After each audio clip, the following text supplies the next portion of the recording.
네, 격리된 전자 팔찌 인권 침해 논란이 불거졌습니다. 김민지 기자, 무슨 내용입니까? 자가격리 대상자들이요. 일부가 조금 이탈하는 문제가 좀 심각해지니까 정부가 고심에 빠졌습니다. 자가격리 대상자들에 대해서 전자팔찌를 착용하느냐를 놓고 요즘 얘기가 많은데요. 예. 일단 위치를 확인하는 방법 중에 하나로 거론된 겁니다. 먼저 목소리부터 듣고 오시죠. 실제 자가격리자들은 자가격리 앱을 설치를 합니다. 하지만 핸드폰을 두고 나간다든지 아니면 위치 정보를 이제 끄는 등의 문제가 이제 발생을 하게 되면 거기에 따른 여러 가지 대책들이 좀 필요한 부분이 있습니다. 여러 가지 이제 전자 정보의 어떤 도움을 받는 이러한 손목밴드를 통해서 할 수 있는 여러 가지 이제 방안들이 있고.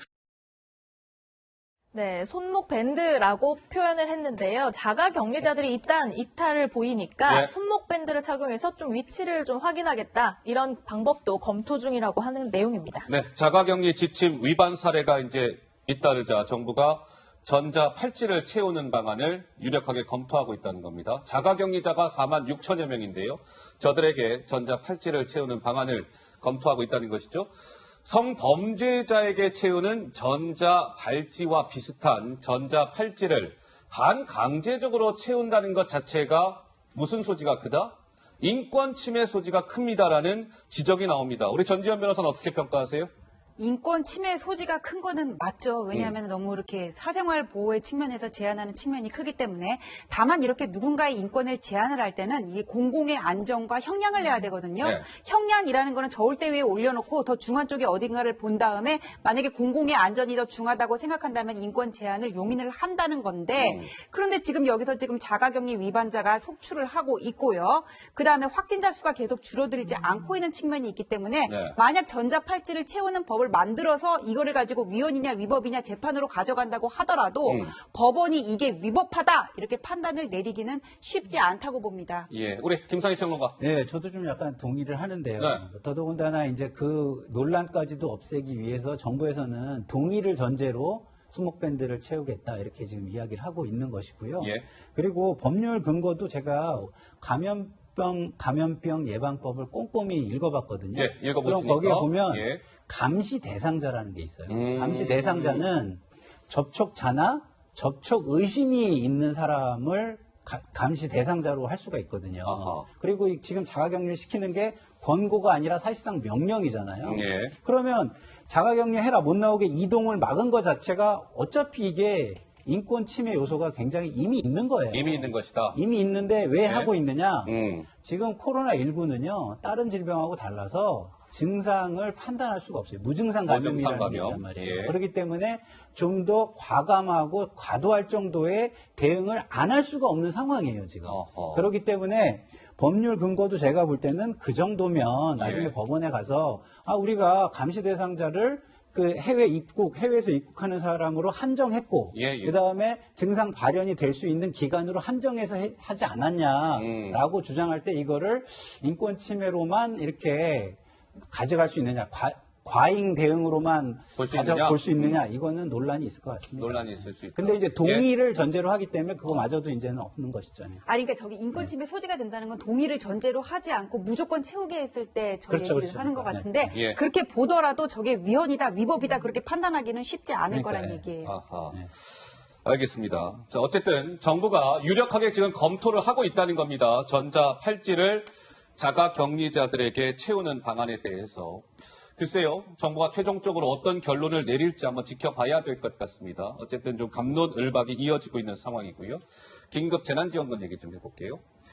총선이 이제 8일 앞으로 다가왔습니다. 오늘 7일이니까. 그런데 김 기자, 지금 여당도 그렇고 야당도 그렇고 일단 무조건 퍼주고 보자 이런 지금 논란입니까? 네, 먼저 여당 얘기를 먼저 해볼 텐데요. 당초 정부가 밝힌 그 지급 기준이 소득 하위 70%였잖아요. 그런데 여당에서 이런 그 기준을 없애고 전 국민에게 지급하겠다. 이런 방안을 갑자기 얘기를 했습니다. 직접 목소리로 확인해 보시죠. 그래서 이런 긴급재난대책에서는 지역과 관계없이 소득과 관계없이 모든 국민을 국가가 보호하고 있다는 것을 한 번쯤은 제대로 보여주는 것이 굉장히 중요하다고 생각을 합니다. 이번 총선이 끝나는 대로 당에서 이 모든 문제를 면밀히 검토해서 국민 전원이 국가로부터 보호받고 있다는 자기 확신을 가질 수 있는 그런 대책을 마련하도록 약속을 드립니다. 네, 총선을 코앞에 놓고 이제 대놓고 포퓰리즘 하는 것 아니냐 얘기가 나오고 무슨 있는데 얘기일까요? 일단 민주당에서는 소득 하위 70%라는 기준을 없애고 소득 수준과 관계없이 모든 국민에게 지급하겠다고 나섰습니다. 그러니까 1인당 평균 약 25만 원에서 30만 원 정도를 주게 되면 13조 원의 예산이 필요한 그런 상황이거든요. 쌈도나, 예. 그러니까 당장 정부에서는 좀 당황하는 분위기입니다. 아무리 선거를 앞두고 있지만 여당이 이미 결정된 정부 방침을 뒤집는 건 정말 너무하다라는 입장이 나왔습니다. 예, 소득 하위 70%라는 기준을 두고 그거에 해당하는 사람들에게만 이제 긴급 재난지원금을 주겠다라고 했다가 아이고 그 기준 다 없애고요. 그냥 모든 국민들에게 줍시다. 근데 1인당 평균 한 25에서 30만 원씩 돌아간다는 거죠. 기재부는 난색을 표하고 있고 전문가들도 당장 이런 비판의 메시지를 내놨습니다. 강성진 고대 경제학과 교수. 아니 선거 앞두고 지급 기준 논란이 생기니까 경제 효과 등에 대한 고려는 미룬 채 오직 4.15 총선만을 고려해서 결국 다 주는 게 낫다고 판단한 거 아닙니까? 조준모 성대 경제학과 교수. 당과 정부, 청와대가 제대로 된 기준 잡지 못하고 갈팡질팡하니까 누구만 헛갈리게 됐다? 국민만 헛갈리게 된 거 아니겠습니까? 정의원 말씀하시죠. 지금 애초에 그 소득 하위 70% 자체가 논란이 있잖아요. 예. 그러니까 712만 원 받는 사람하고 713만 원 받는 사람. 그리고 또 지역마다 이게 공평하지 못하잖아요. 이미 받는 사람도 문제. 있고. 예. 그러고 그 과거 그 마스크 대란 있을 때 그 정책이 안정화될 때까지 시간 걸리는 거 봐서 저게 언제 그 정리가 될지도 모르는 상황에서 요원하다. 예. 이제 또 미래통합당에서 50만 원 얘기가 나오지 않았습니까? 그랬죠. 그러니까 자기네들이 소득 하위 70% 했다가 아예 전 국민한테 다 주겠다. 이거는 정말 바야흐로 선거의 시대에 아주 전형적인 퍼퓰리즘이라고 퍼퓰리즘이다. 보이고요. 어. 선거 끝나면 어떤 식으로든 조정이 되는데 어쨌든 선거 와중에 그냥 그 왼쪽 오른쪽에서 전부 포퓰리즘으로 쏘아댔으니까 이거는 지금 이제 그 소위 완전히 이렇게 뭐랄까 똔똔이가 됐다 그래야 되나? 그러니까 이거 가지고는 이제 그 다른 공약 가지고선 이제 어느 정당이 나은지를 판단해야지. 예. 이거는 제가 뭐 경제학자는 아니지만 결국 선거 끝나면 이 부분과 관련해서는 안 주지는 않겠지만 조정은 반드시 될 것이다라고 생각이 듭니다. 예. 그러니까요. 이게 당과 정부 청와대가 소득 하위 70%에게 지급하기로 한 지 일주일 만에 더불어민주당이 정책 방향을 틀어버린 거예요. 어쨌든. 그래서 지금 아니 이게 도대체 뭡니까? 총선 앞두고 돈 풀고 보자 이거 아닙니까? 이제 이런 논란인데. 김 기자.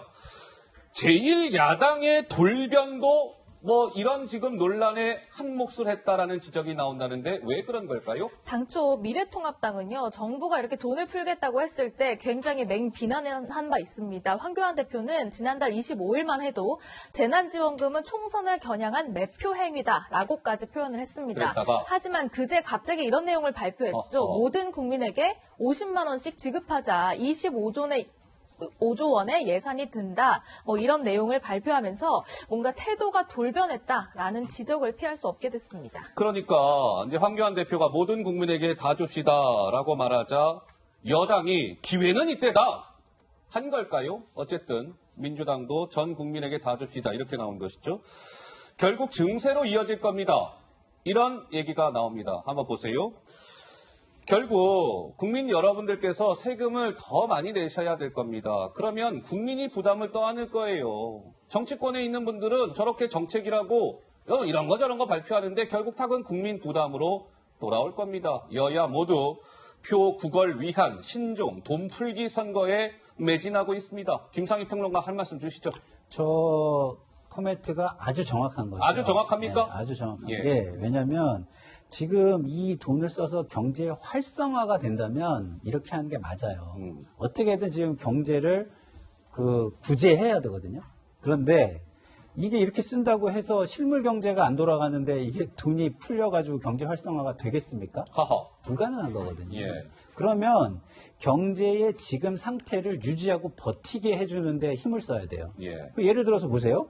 실업은 지금 하루에 6천 명씩 더 생긴다 그래요. 하루에 6천 명? 네. 아이쿠야. 그리고 작년에 비해서 작년 동기 대비해가지고 3월에만 6만 6천 명이 더 늘었다고 하는 거예요. 그러면 이런 실업들을 막기 위해서 돈을 더 앞으로 훨씬 많이 써야 될 텐데 그럼 이렇게 100만 원씩 주면 돈 있는 사람들은 준 거 먼저 쓰고 자기 돈은 저금해버리고 저축하고. 더 쓰지도 않을 거 아니에요. 예, 예. 그러면 이게 실효성을 걷지는 못하면서 이런 실업자들 구제하는 데 쓸 돈들은 결국에는 지금 점점 사라져버리고 그럼 나중에 어떻게 해야 되냐? 다 국채에 찍어가지고 빚으로 해야 되는 것이고요. 예. 그리고 지금 이렇게 경제가 어려우면 내년에 세입이 거치겠어요? 내년 세입 예산이 없는데 그럼 세출은 지금 규모로 안 쓸 수가 없잖아요. 그러니까 들어오는 건 없는데 나가는 것만 그렇죠. 많은 상황. 그러면 내년에는 또 국채를 얼마나 찍어내야 되겠냐. 나라 이런 빚만 거예요. 계속 늘어나고. 그렇기 때문에 야당은 제가 볼 때 여당에서 그런 공약을 하기 때문에 현실적으로 총선 때 이 두 공약이 비교가 되면 표를 잃을 수가 있으니까 따라온 거라고 저는 보는데 예. 거기다 더해서 전 국민에게 주자라고 여당이 얘기하는 건 저는 조금 무책임해 보이고요. 예. 그리고 정부가 이거 동의하지 않을 겁니다. 왜냐하면 헌법에 예산 편성에 관한 권한은 예. 정부에 있는 거거든요. 알겠습니다. 글쎄요, 우리 유권자 여러분들의 현명한 판단이 어느 때보다 중요한 시점인 것 같습니다. 정치권에서는 뭐 이만큼 주겠습니다. 또 저만큼 주겠습니다. 온갖 글쎄요, 좀 묻지마시 공약이라고 해야 될까요? 이런 것들이 쏟아지는 상황에서 우리 시청자 여러분들의 현명한 선택이 어느 때보다 중요한 시점이 아닐까 싶고요.